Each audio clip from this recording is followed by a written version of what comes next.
With Memorial Day weekend ahead, beaches along Lake Michigan we know will be busy. One nonprofit is pushing extra hard to keep people safe by ensuring they are aware of lake conditions. Yeah, drownings passed a record last year. Our Lauren Coomer is down in South Haven where they've been talking a lot about how to prevent them. Last year was the deadliest on Lake Michigan since 2010 with over 50 drownings. That's according to the Great Lakes Surf Rescue Project, who says 3 of those fatal drownings happened right here on South Haven's beaches. But they say if lifeguards would have been present, most of those could have been prevented. In 2020, there were 109 Great Lakes drownings. 56 of those happened in Lake Michigan, and that is the record of the deadliest year on Lake Michigan since we began tracking in 2010. 3 of those fatal drownings happening in South Haven, with 23 additional rescues.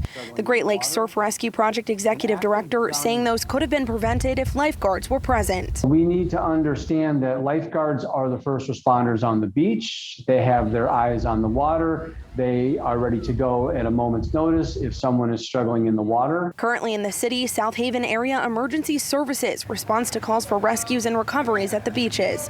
While Benjamin says they do an excellent job with the tools they have, there's one thing that's missing. The one tool that you cannot purchase is time. Even with Shay's response time of 3 to 4 minutes, for a drowning victim, it only takes about 1 minute for full submersion. Last Thursday, the South Haven Beach Safety Committee voting 5-2 against passing a recommendation to City Council to add a lifeguard program. Instead, the majority voting to improve a current beach monitoring program and enhance tools already in place regarding lake conditions. I think there's a multifaceted approach here. I think what the whole Beach Safety Committee was trying to do is look and see what resources we can bring to bear and what we can actually reasonably rely upon. To kind of add the extra layer of safety. That includes colored flags that are changed based on beach conditions, a QR code to check current water conditions, and a text messaging subscription service to notify people when the colors of flags change. For many of us who've grown up next to the beach, next to Lake Michigan, we just know that it's an inherently dangerous place to be.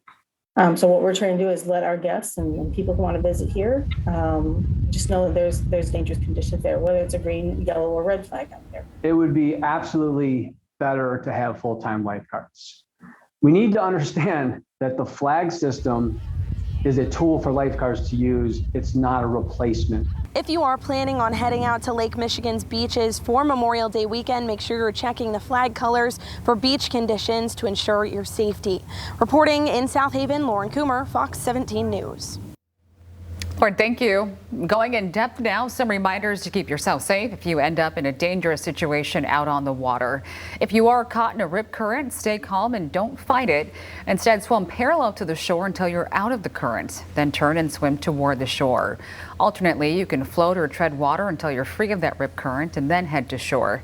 If you can't make it to shore, draw attention to yourself by waving and calling for help. If someone else is caught in a rip current, stay calm and seek help. If someone's in trouble in the water, you can get help from a lifeguard. If a lifeguard is not available, have someone call 911. Throw the victim something that floats, like a life jacket, a cooler, or inflatable ball, and yell instructions on how you can escape that rip current. Don't attempt to rescue that person yourself unless you are a trained beach lifeguard.